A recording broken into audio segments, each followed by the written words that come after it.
दूसरी बात महत्वपूर्ण इसमें क्वेश्चन आते हैं, भूकंप की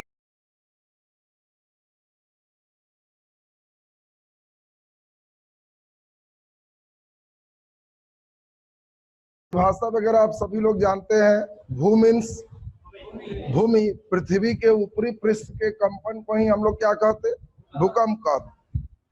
अब जरा ध्यान दीजिए, भूकंप का अध्ययन हम लोग किस में करते हैं, तो आपको ध्यान रखना है सिस्मोलॉजी। आपको कभी भी पूछेगा कि भूकंप का अध्ययन करते हैं तो आंसर क्या होगा, सिस्मोलॉजी में भूकंप का अध्ययन करते हैं। दूसरी बात महत्वपूर्ण इसमें क्वेश्चन आते हैं, भूकंप की तीव्रता किससे मापते हैं, जल्दी बोलो। तो भूकंप की तीव्रता में सिस्मोग्राफ नहीं होगा, रिएक्टर स्केल चलेगा। दोनों के बीच थोड़ा सा अंतर है जिसको हम लोग समझेंगे। एक का नाम है सिस्मोग्राफ और दूसरा का नाम है रिएक्टर स्केल। थोड़ा सा डिफरेंस है जिसको समझ ले। प्रारंभ में भूगोल को मापने के लिए ग्राफ द्वारा उसको व्यक्त करने की एक पद्धति विकसित, माने पेज पर ग्राफ से रिप्रेजेंट होते थे कि भूकंप कैसा रहा। उसी को रिएक्टर नाम के वैज्ञानिक ने अपना एक लघुगणक के फॉर्म में 0 से 10 तक के अंकों का प्रयोग करके अंकीय रूप में जिसमें रिप्रेजेंट किया, तो उसको रिक्टर स्केल कहते हैं। स्केल में अंक के रूप में होगा, जैसे पेपर में निकलेगा कि भूकंप की तीव्रता 4.3 मापा गया, तो मतलब आप समझ लोगे कि 4.3 का मतलब क्या हुआ, 0 से 10 गुना ज्यादा एक हुआ, बीच में 10 लकीर होंगे। अरे 0.1, 0.2, 0.3 10 टाइम्स ज्यादा होगा। इससे 10 गुना ज्यादा तो 2 हुआ, इससे 10 गुना ज्यादा तो 3, माने हर एक अगला पिछला से 10 टाइम्स ज्यादा रिप्रेजेंट करता है। यानी सोचो, अगर रिक्टर पैमाने पर 4.3 है, तो जब हम 5.3 लिखेंगे तो ये पिछले भूकंप से 10 गुना ज्यादा तीव्रता का है। और इसको रिप्रेजेंट करने के लिए हम लोग एक स्केल बनाए जिसका नाम क्या पड़ा, रिक्टर स्केल। पहले जो ग्राफ में चलते थे उसका नाम क्या था, सिस्मोग्राफ। अगर यही भूकंप सागरीय जल के अंदर होता है और इसकी तीव्रता बहुत ज्यादा 9 से ज्यादा होती है, तो सागर का जल बहुत एनर्जी के साथ तट से टकराता है और उसको सुनामी कहते हैं। सभी लाइन पर ध्यान देंगे, सुनामी अपने आप में कुछ नहीं, वो भी भूकंप ही है। अब बताओ, तुम एक कटोरी में पानी लेके और कटोरी को कस के हिला दो तो पानी ऊपर नीचे करने लगे। तो सागर जल में तल पर अगर भूकंप होगा कस के, तो पूरा जल ही बहुत एनर्जी के साथ तट पर टकराएगा, और जल जब ऊर्जा के साथ तट पर टकराएगा तो इसका नाम क्या होता है, सुनामी। अब पहला बेसिक बातें आपका हो गया, फिर इतना ही बात और सीखोगे तो भूकंप से क्वेश्चन बन जाएगा। एक बार फिर से सब लोग सुन लें, भूकंप का अध्ययन किसमें करते, सिस्मोलॉजी। भूकंप का तीव्रता किससे मापते, रिएक्टर स्केल। भूकंप मापने के लिए और कौन सा सिस्टम है, सिस्मोग्राफ। और समुद्र तल में अगर बहुत तीव्रता का भूकंप आता है तो सागर का जल बहुत ऊर्जा से तट पर टकराता है, इसको क्या कहते हैं, सुनामी। रेलवे बड़ा हल्का क्वेश्चन बनाएगा, कौन समुद्र में उत्पन्न होता है, तो आंसर क्या होगा, सुनामी। सुनामी उत्पन्न होता है समुद्र में, स्थल में, हवा में, आकाश में, आंसर क्या होगा, समुद्र में। तो कभी कभी बहुत हल्के प्रश्न भी आपको पूछे जाते हैं तो आंसर हो जाएगा। अब इसमें थोड़े से स्टेप को हम लोग बढ़ जाएंगे, तो एक स्टेप और सुन लें तो आपका भूकंप का बेस हो जाएगा। ध्यान दीजिए, पृथ्वी का जिस बिंदु पर भूकंप उत्पन्न हो उसको हम लोग भूकंप केंद्र के नाम से जानते हैं, और भूकंप केंद्र के लंबवत सतह पर जो पॉइंट होता है इसको हम लोग अधिकेंद्र के नाम से जानते हैं। और इसी अधिकेंद्र से भूकंप धीरे धीरे बढ़ते चला जाता है। और आपको पूछेगा कि भूकंप द्वारा सबसे ज्यादा नुकसान कहाँ होता है, तो अधिकेंद्र पर। यहाँ पर भूकंप में सबसे ज्यादा हानि होगी। जैसे जैसे हम अधिकेंद्र से दूर होते जाएंगे उससे होने वाला हानि घटते चला जाएगा। आप कई बार सुनोगे कि भूकंप आया तो नेपाल एकदम तबाह हो गया, तो वो जो भी उसका अधिकेंद्र होगा, भूकंप केंद्र के लंबवत पॉइंट, वहां सबसे ज्यादा विनाशकारी तबाही आएगी। और इससे दूर जाएंगे तो तीव्रता घटती जाएगी, तबाही भी घट जाएगी।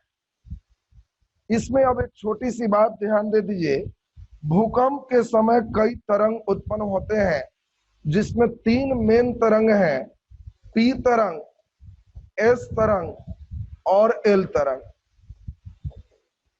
ध्यान दीजिए, ये तीनों बातों को आप थोड़ा सा समझ लेंगे तो आपको बस बेस आ जाएगा।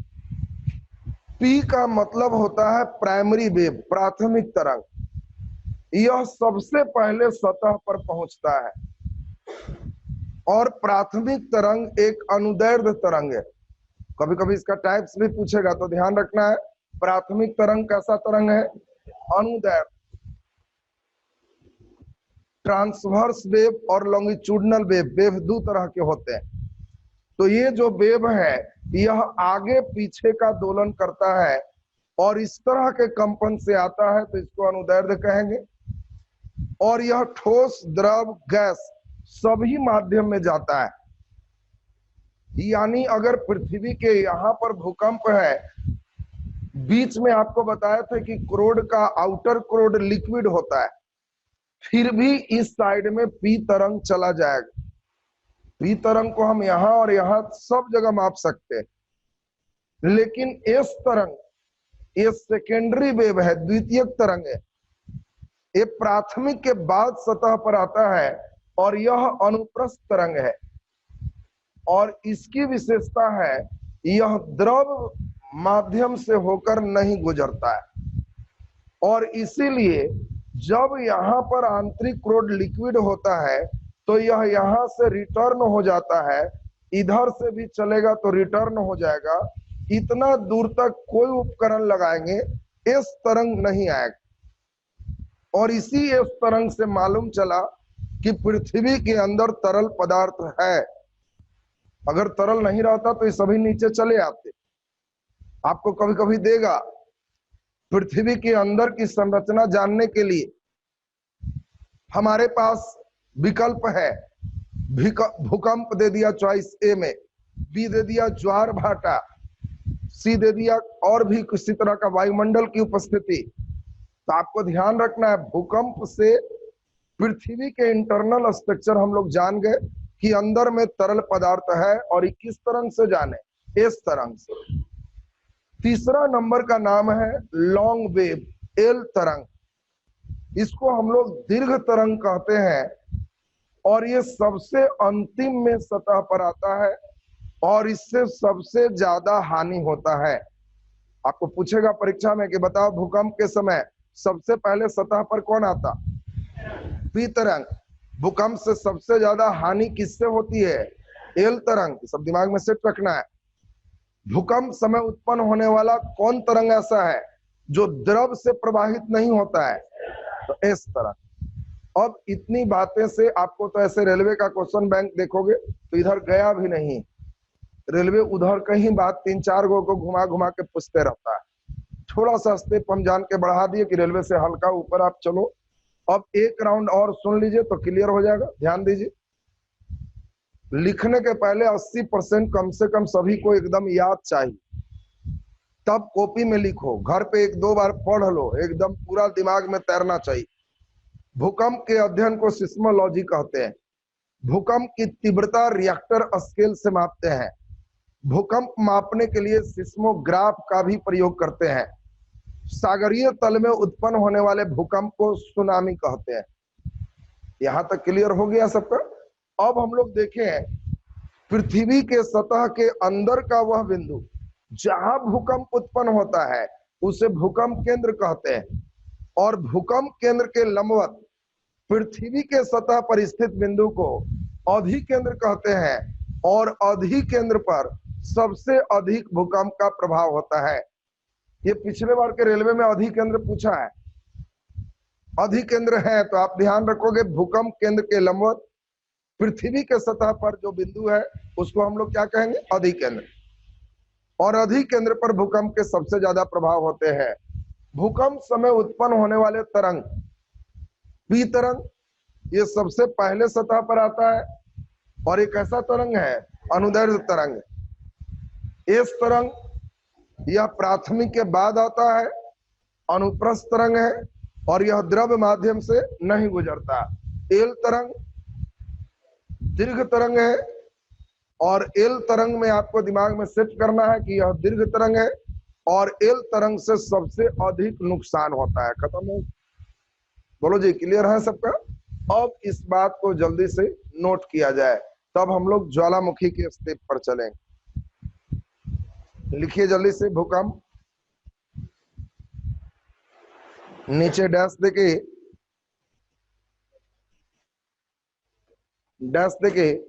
भूकंप के अध्ययन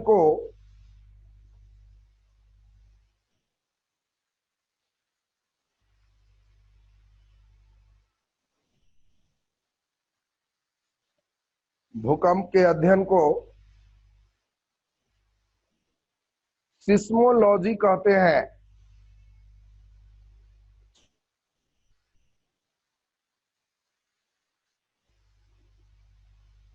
भूकंप के अध्ययन को सिस्मोलॉजी कहते हैं।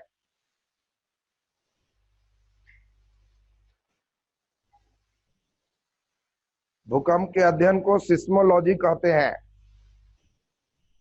नीचे स्टार लगा के लिख दीजिए, स्टार लगा के भूकंप की तीव्रता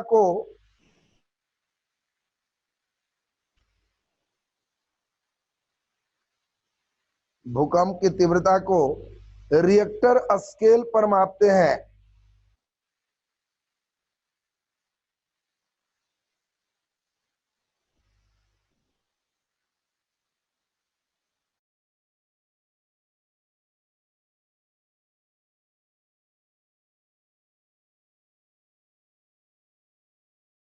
पृथ्वी के सतह पर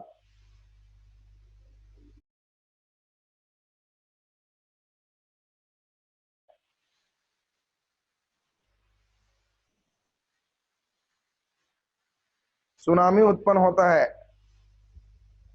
नीचे डैश देके लिख दीजिए, पृथ्वी के सतह के अंदर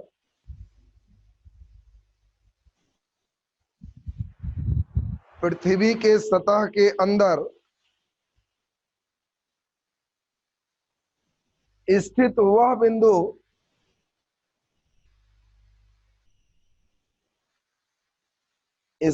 बिंदु जहां भूकंप उत्पन्न होते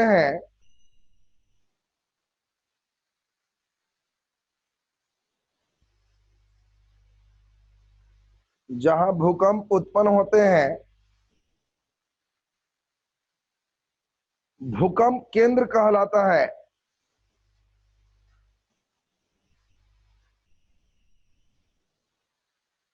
भूकंप केंद्र कहलाता है।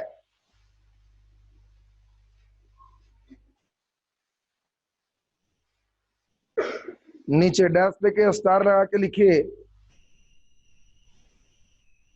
भूकंप केंद्र के लंबवत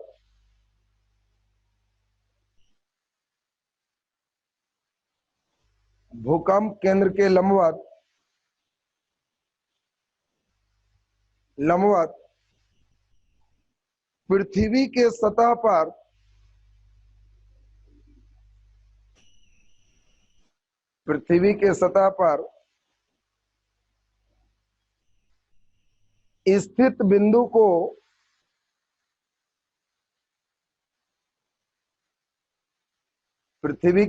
पर स्थित बिंदु को अधिकेंद्र कहते हैं।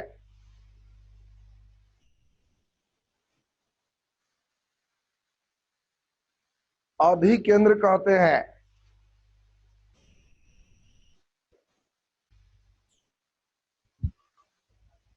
नीचे लिख दीजिए इस तरंग,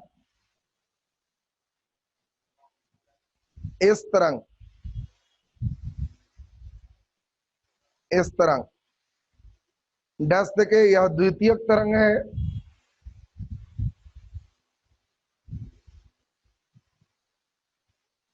यह द्वितीयक तरंग है, कॉमा यह अनुप्रस्थ प्रकृति का होता है,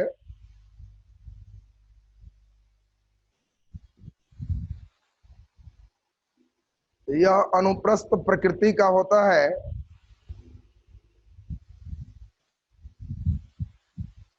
अनुप्रस्थ प्रकृति का होता है, कॉमा यह द्रव से होकर नहीं गुजरता है। ये लाइन अंडरलाइन कर देना, इस पर क्वेश्चन पूछता है। यह द्रव से होकर नहीं गुजरता है,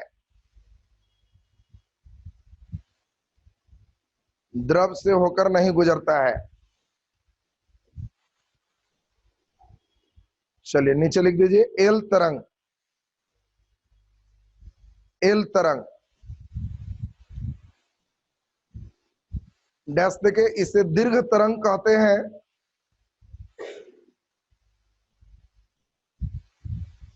इसे दीर्घ तरंग कहते हैं।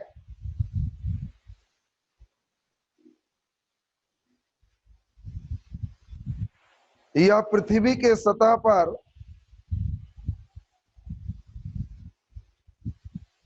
यह पृथ्वी के सतह पर सबसे अंतिम में पहुंचता है,